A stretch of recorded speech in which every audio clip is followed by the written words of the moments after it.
بسم اللہ الرحمن الرحیم۔ ایک گاؤں میں رات کے وقت نہر ٹوٹ گئی تو سب گاؤں والے بہت پریشان ہوئے، کیونکہ نہر ٹوٹنے کا مطلب یہ تھا کہ سارے کا سارا گاؤں ڈوب جاتا، فصلوں کا نقصان ہوتا اور لوگوں کے کچے پکے مکانات بھی پانی کی نظر ہو جاتے۔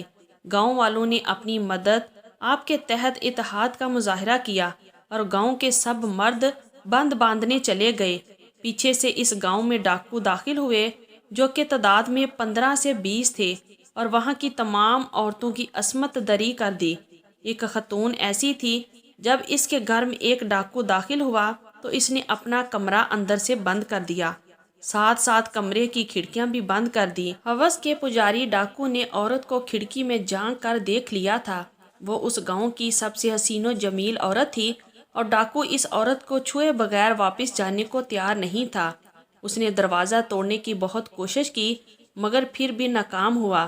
آخر کار وہ چھت پر چڑھ گیا۔ چھت پر ڈاکو کے قدموں کی آواز وہ سن سکتی تھی۔ عورت کو معلوم نہیں تھا کہ وہ ڈاکو کیا کرنے جا رہا ہے اور اس کا کیا ارادہ ہے۔ چھت سے وہ ڈاکو کمرے کی روشن دان میں داخل ہوا۔ عورت کے پاس سوچنے کے لیے بہت کم وقت تھا کہ کیسے اپنی عزت کی حفاظت کرے۔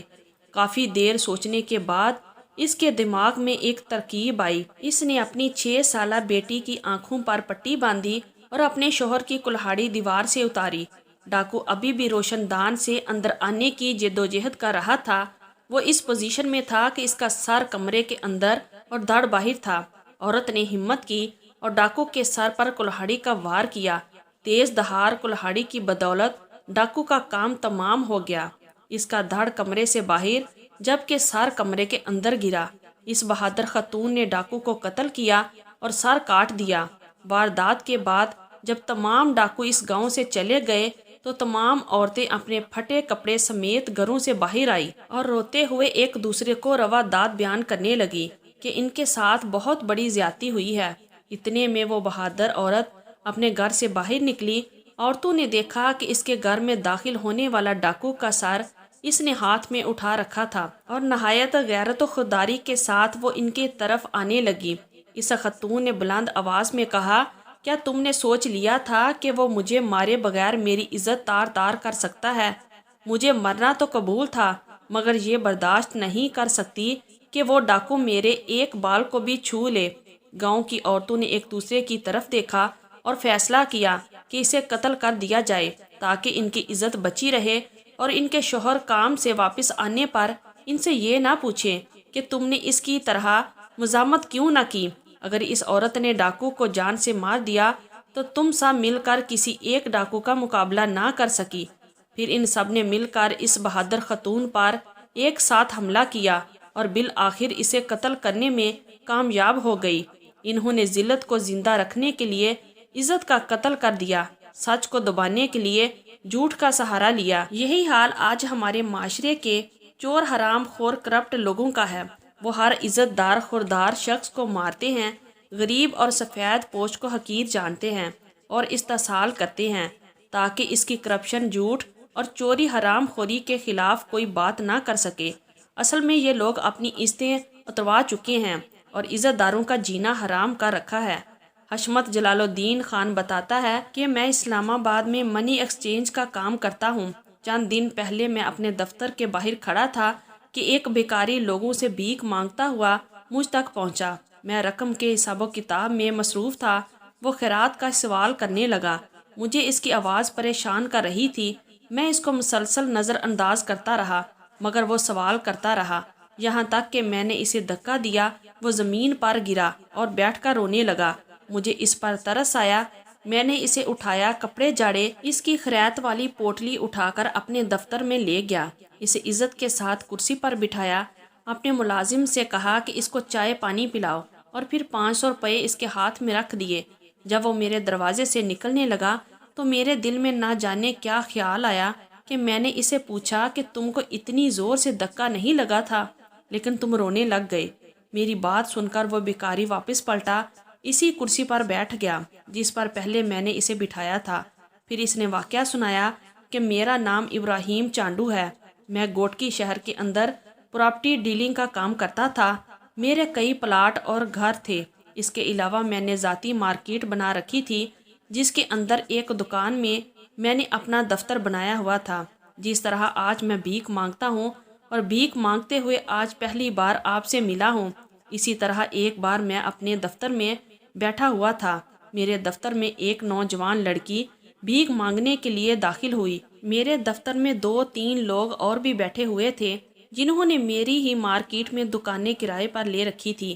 اتنے لوگوں کے سامنے جب لڑکی نے بھیک مانگنے کے لیے ہاتھ پھیلایا تو میں نے بھیک دینے سے پہلے لڑکی کے نازک اعضاء کو چھوا۔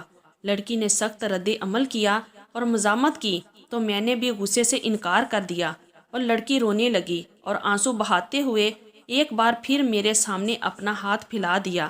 میں نے اپنی شیطانی ہوس کو تسلیم دینے کے لیے چھوا اور خیرات دے دی۔ وہ لڑکی میرے دفتر سے نکلی اور پھر میری ہی مارکیٹ کے باقی لوگوں سے بھیک مانگنے لگی۔ جو میرے پاس جو دکاندار بیٹھے تھے وہ بھی اٹھ کر اپنی دکانوں میں چلے گئے۔ اس کے بعد وہ لڑکی روز آنے لگی۔ میں اس کے ساتھ روز ایسی گندی حرکت کرنے لگا، یہاں تک کہ ایک بار میں نے اسے کہا کہ اگر تم میری جسمانی ضرورت کو پورا کرو تو میں تمہیں اتنی بھیک دوں گا کہ دوبارہ مانگنے کی ضرورت نہیں پڑے گی، مگر لڑکی نے میری خواہش کو پورا کرنے سے انکار کر دیا۔ مگر بھیک کے عوض اب بھی میں اس کے جسم کو چھو کر موقع کا فائدہ اٹھاتا، بلکہ میں نے باقی دکانداروں کو بھی ایسا کرنے پر اکسایا تھا، اور میرے اکسانے پر باقی دکانداروں نے بھی لڑکی کے ساتھ ایسی حرکات کرنا شروع کر دی تھی، اور اس عمل کے بدلے وہ اتنی بھیک دے دیتے کہ لڑکی میری مارکیٹ سے 150 روپیہ اکٹھا کر کے نکلتی، مگر بدلے میں اسے جس اذیت سے گزرنا پڑتا اس کی وجہ سے جب تک وہ میری مارکیٹ میں رہتی اس کے آنسو بہتے رہتے، مگر اس کے باوجود بھی وہ روزانہ میری مارکیٹ میں آتی اور بھیک مانگتی۔ مجھ سمیت کئی دکاندار لڑکی کے جسم کو حاصل کرنا چاہتے تھے، اس لیے سب نے لڑکی کی کھوج لگانا شروع کی اور جیسے تیسے کر کے لڑکی کا گھر ڈھونڈ لیا۔ اب لڑکی کی کمزوری یا کوئی ایسی مجبوری ڈھونڈ رہے تھے جس کی وجہ سے اس کے جسم کو پا سکے۔ ہم بھی اس کی کمزوری ڈھونڈ رہے تھے کہ ایک دن لڑکی مارکیٹ میں بھیک مانگتی آئی اور اس دن وہ باہر سے ہی روتی ہوئی آ رہی تھی، مگر مجھے اس کے آنسو سے کوئی غرض نہیں تھی، کیونکہ یہ آنسو تو روز ہی ہمارے سامنے بہاتی تھی۔ ہم نے اپنا مطلب پورا کرنے کے بعد روزمرہ کے معمول کے مطابق اس کو بھیک دے دیتے۔ اس دن اس نے 50 روپے زیادہ کا تقاضا کیا تو میں نے 50 روپے کے بدلے اس کو زیادہ دیر تک چھونے کا مطالبہ کیا۔ لڑکی نے میری بات مان لی اور ہاتھ سے جہاں تک ممکن تھا میں نے لڑکی کا استحصال کیا اور اسے 50 روپے زیادہ بھی دیے۔ اسی طرح آج اس نے ہر دکاندار سے 50 روپے زیادہ کا تقاضا کیا اور ہر دکاندار نے بدلے میں زیادہ دیر تک چھونے کا مطالبہ کیا۔ اس دن کے بعد لڑکی مڑ کر ہماری مارکیٹ میں بھیک مانگنے نہ آئی۔ جب ایک ہفتہ مسلسل گزر گیا تو مجھ سمیت سب ہوس کے پجاریوں نے لڑکی کے نہ آنے کی وجہ جاننے کی کوشش کی۔ جو وجہ معلوم کرنے کی خاطر لڑکی کے محلے میں پہنچے تو پتہ چلا کہ لڑکی جس دن آخری بار بھیک مانگ کر 50 روپے زیادہ لے کر آئی تھی اسی دن خودکشی کر دی، اور اس کے ساتھ ہی پتہ چلا کہ گھر میں لڑکی کا ایک معذور بھائی بھی تھا جو اسی دن فوت ہو گیا تھا۔ لڑکی نے جو 50 روپے سب لوگوں سے زائد مانگے تھے، ان پیسوں سے اس نے بھائی کا کفن خریدنا چاہا۔ لڑکی نے وہ پیسے لا کر میت کو غسل دینے والے آدمی کو دیے اور ساتھ بتایا کہ رات کو اس کا بھائی فوت ہو چکا ہے، ان پیسوں سے اس کے بھائی کا کفن خریدا اور اس کے بھائی کو غسل دے کر دفن کرنے کا انتظام کیا جائے۔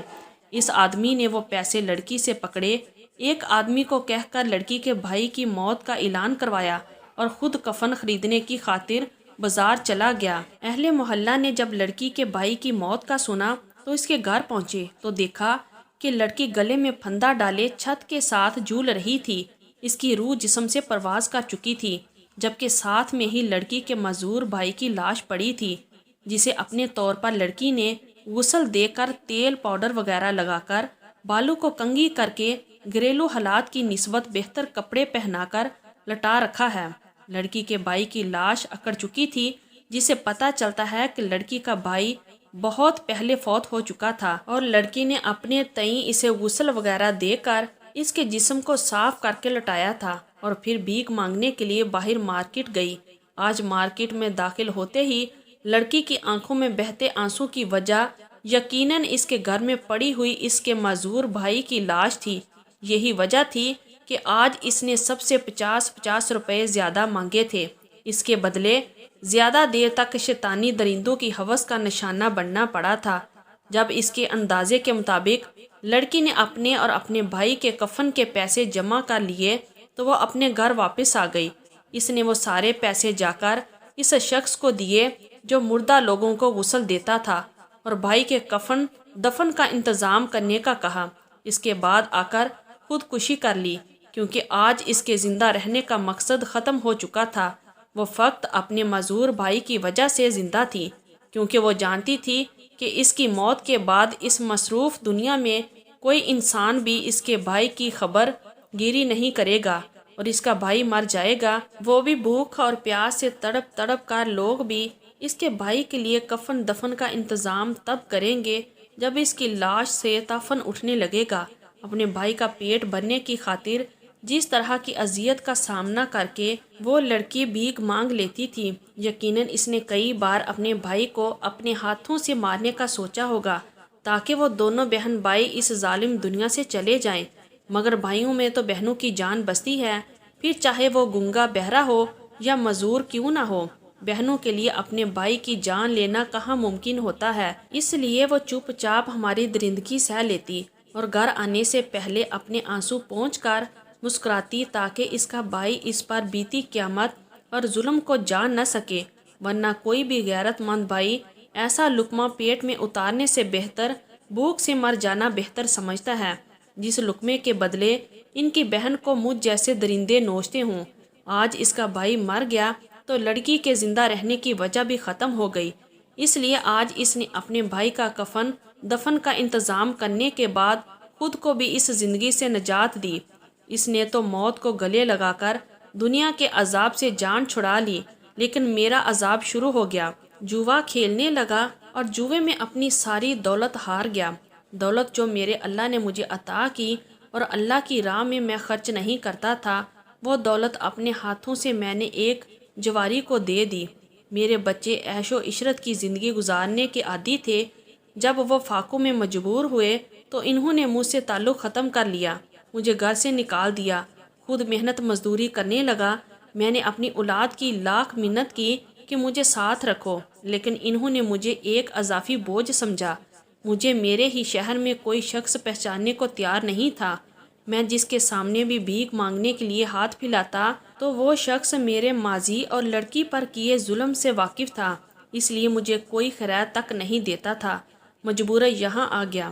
آج جب آپ کے سامنے میں نے ہاتھ پھیلائے اور آپ نے مجھے دھکا دیا تو مجھے اپنا ماضی یاد آ گیا۔